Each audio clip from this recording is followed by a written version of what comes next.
जय जय शिवधारा, जय जय शिवधारा। अक्सर इंसान चाहता है कि मेरी परिस्थितियों में परिवर्तन आए, मेरे हालात में बदलाव आए, लेकिन यह तो हर किसी को खुद ही याद रखना होगा कि परिस्थितियों में परिवर्तन आएगा, हमारे हालात बदलेंगे, लेकिन तब जब हम खुद को बदलेंगे, अपने आचरण को बदलेंगे,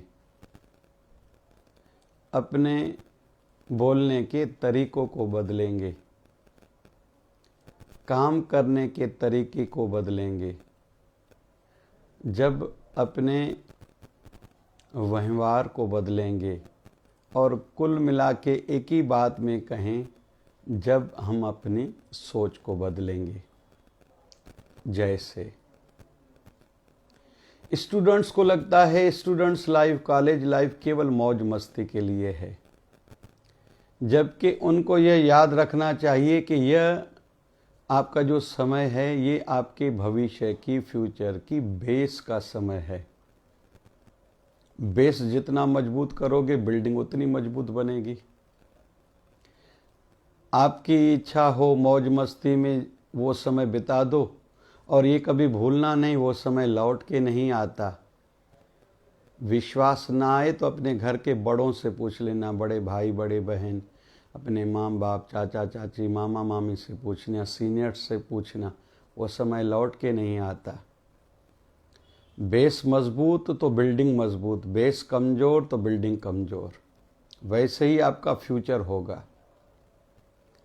वैसे ही जो नए आध्यात्मिक जगत में प्रवेश करते हैं तो शुरू में कुछ मनोरंजन के माध्यम से जुड़ते हैं, कुछ सेवा के माध्यम से जुड़ते हैं, कुछ दुख के कारण जुड़ते हैं, कुछ संगति के कारण जुड़ते हैं, कुछ पिछले जन्मों के कर्मों के फल रूप में थोड़ा जीवन में कोई घटना घटी या कोई बूस्टर कुछ कहीं से मिला, कोई सपोर्टिंग फैक्टर मिला, जुड़ गए, यहाँ तक ठीक है। फिर वो आगे कितना बढ़े, खुद पर कितना काम किया, उस चीज़ को कितना समय दिया, इस पर बहुत कुछ आधारित है। कुछ लोग रुक जाते हैं, कुछ लोगों की आध्यात्मिक गाड़ी पीछे चली जाती है, कुछ लोग तरक्की करते हैं ऑन एंड ऑफ। सेवा कभी करी फिर कभी नहीं करी, साधना करी नहीं करी, सत्संग करा नहीं करा, तो आगे पीछे आते जाते रहते हैं। लेकिन कहते हैं भले कछुआ चाल चलो, भले शेर की भांति, चीते की भांति स्पीड नहीं बढ़ाओ, लेकिन कछुआ चाल चलो, लेकिन निरंतर आगे बढ़ते रहो। कुछ भी हो जाए जीवन में बड़ा दुख आए, बड़े में बड़े खुशी के सुख के दिन आए, साधना नहीं छोड़ना, सेवा नहीं छोड़ना, सत्संग नहीं छोड़ना। सत्संग आपकी वृत्ति को टिकाए रखेगा, बनाए रखेगा। आपके जीवन से धर्म कर्म छूट गया, सत्संग याद दिलाएगा। पूजा छूट गई, सत्संग याद दिलाएगा। नम्रता जीवन से चली गई, अहंकार आ गया किसी उपलब्धि पर, सत्संग फिर से गाड़ी को पटड़ी पर लगाएगा। भैया किस पर अहंकार कर रहे हो, तेरे जैसे कई आए और कईयों का आज नाम निशान नहीं है, और उसके उदाहरण आप ही हो। आप याद करो, आपको स्मृति में, यादाश्त में ऐसे लोग आएंगे जो कभी दिग्गज हुआ करते थे, बड़ी हस्ती हुआ करते थे अपनी फील्ड के, क्षेत्र के, लेकिन आज वो कहाँ हैं। तो इसलिए अहंकार नहीं करो। तो सत्संग विचारों की सुरक्षा करता है। तो निरंतर आगे बढ़ने से ही जीवन में बदलाव आएगा। दूसरा उदाहरण ले लेते हैं। होना यह चाहिए शरीर आज़ाद हो, मतलब शरीर से ज़्यादा काम लेना चाहिए, और मन कंट्रोल में होना चाहिए। लेकिन आयु बढ़ने के साथ उल्टा होता जाता है, शरीर बंधता जाता है, एक कुर्सी तक, एक कमरे तक बस वो बैठा रहता है। शरीर की हलचल नहीं है, जिसके कारण भी शरीर की बीमारियां बहुत हैं। आजकल 30-35 साल की बात तो शरीर में रोग बस एक के पीछे एक लगना शुरू हो जाता है। और उस समय जवानी के कारण दिमाग में हवा रहती है, मुझे तो कुछ नहीं होगा, मैं कुछ भी खा सकता हूँ, कितना भी जाग सकता हूँ, मैं कितना भी मीठा खा लूँ, तेल खा लूँ, मुझे कुछ नहीं होता। जबकि अंदर में हो रहा होता है, पानी पीऊँ नहीं पीऊँ भैया, पथरी अंदर बन रही है, किडनी की तकलीफ होना चालू हो चुकी है, नमक तेल ज़्यादा खा रहे हो, हार्ट की बीमारी होना शुरू हो चुकी है। जब एकदम सामने कोई झटका आएगा हार्ट अटैक का, भगवान न करे कोई लकवे का, तब चल के आपको पता चलेगा, जब छाती में दर्द होगा तो शरीर हमारा हलचल में हो। इसलिए मैं कहता हूँ छोटे से छोटे काम, किचन तक जाना, पानी भर के आना, पी के आना, जूठी थाली रख के आना, रोटी लेके आना, छोटे से छोटे काम खुद करो। शरीर को खूब चलाओ, आधा घंटा व्यायाम प्राणायाम तो करो ही करो।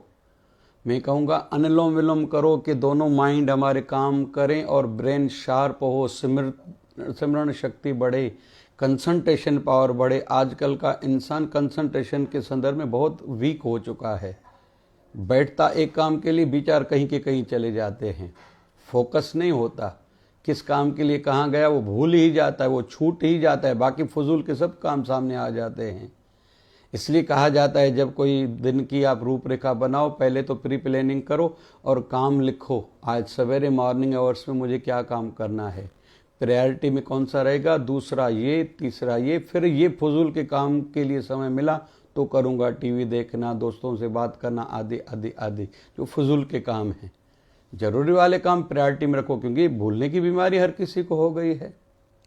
तो तन को पहले तो स्वस्थ भी रखो और थोड़ा काम लो शरीर से, ये बदलाव लाओ।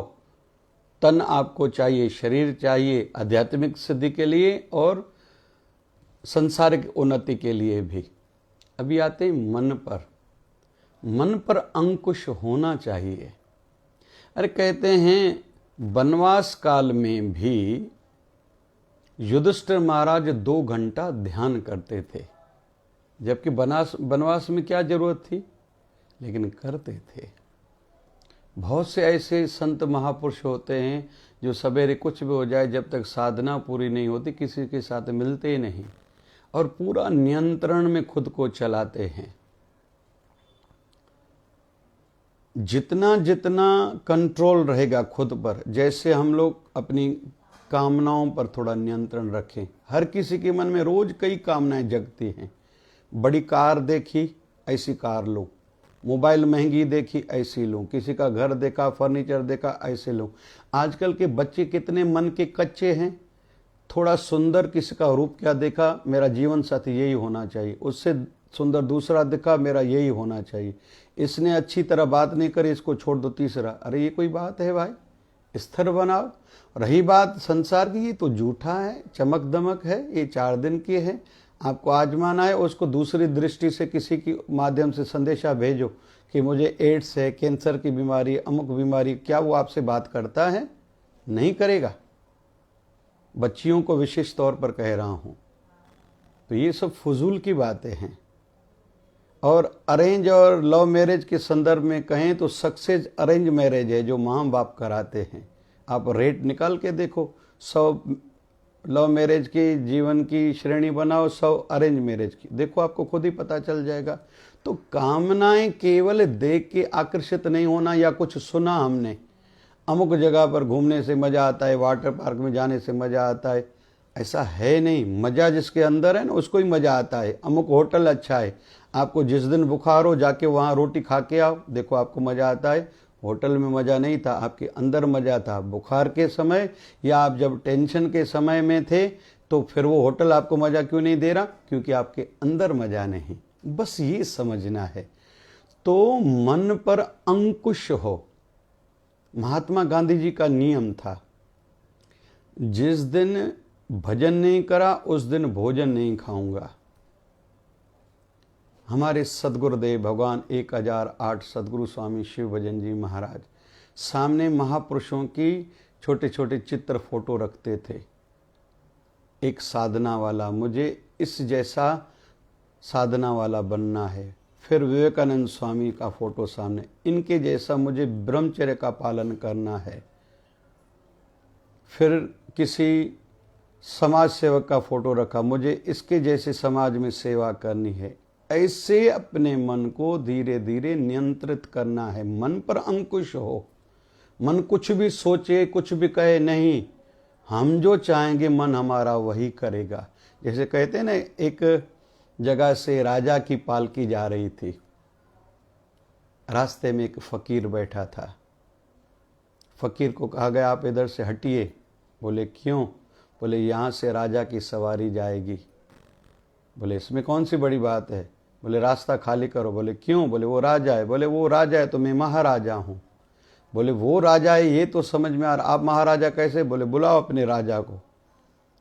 राजा समझदार था और बड़े लोगों को जल्दबाजी में दूसरे के कहने पर कोई निर्णय नहीं लेना चाहिए, बुद्धि से काम लेना चाहिए। घर का बड़ा हो, संस्था का बड़ा हो, पंचायत का बड़ा हो, विवेक से काम लेना चाहिए, दूसरों के बहकावे में नहीं आना चाहिए। राजा नीचे उतर आया। हाँ जी प्रणाम, आपने कहा मैं राजा कैसे हूँ और आप फिर अपना परिचय दीजिए। बोले संत ने, फकीर ने कहा आप तो मेरे नौकर के भी नौकर हो। तो राजा का और सस्पेंस बढ़ा। बोले कैसे? बोले आप अपने मन के गुलाम हो। बोले इसका क्या अर्थ है? बोले आपके मन में डर है, कोई राजा चढ़ाई न कर दे, इसलिए आपने सीमाओं पर सेना खड़ी करी है। आपके मन में लोभ है, इसलिए खजाना बढ़े, दूसरे राज्यों पर, राजाओं पर आप चढ़ाई करते हो, हिंसा करते हो। आपको सुख सुविधाएं मन को चाहिए, इसलिए आपने बड़े बड़े महल बना के रखे हैं। तो आप मन के गुलाम हो। हमने उस मन को ही अपना गुलाम बना दिया है। हमारा मन जो कहेगा हम वही नहीं करेंगे, हम जो चाहेंगे हमारा मन वही करेगा। आप में और हम में ये फर्क है। तो अपने मन पर अंकुश, कामनाएं, काम वासनाएं, फिर क्रोध। जब भी मन में क्रोध आए, मैं किस पर क्यों क्रोध कर रहा हूं? क्योंकि वो मेरे कहे अनुसार नहीं कर रहा। तो मैं क्या दूसरों के कहे अनुसार करता हूं? दूसरी बात, मुझे क्या दूसरों का एहसास है? नहीं। तो दूसरे मेरा एहसास नहीं कर रहे तो इसमें क्या गलत हो रहा? तीसरा, पूरी दुनिया मेरे अनुकूल कैसे चलेगी? अनुकूल प्रतिकूल, दिन रात ये तो होता रहेगा, सर्दी गर्मी, मुझे ही एडजस्ट करना है, क्यों क्रोध करूं? और रही बात क्रोध पर अंकुश लाने की, ओम नमः शिवाय बोलते हुए एक लोटा जल का शिवलिंग पर चढ़ाने से मन शांत होता है। घर के मंदिर में कपूर जला के अपने गुरुदेव की आरती करने से मन शांत होता है। सोमवार के दिन स्नान की बाल्टी में थोड़ा कच्चा दूध डाल के स्नान करने से मन शांत होता है।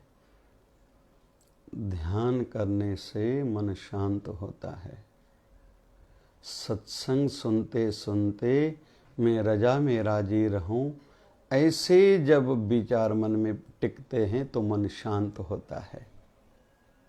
अभी लोभ, लाभ बढ़ता है तो लोभ बढ़ता है, और कहते हैं पाप का पिता है लोभ। इतना क्यों भाई?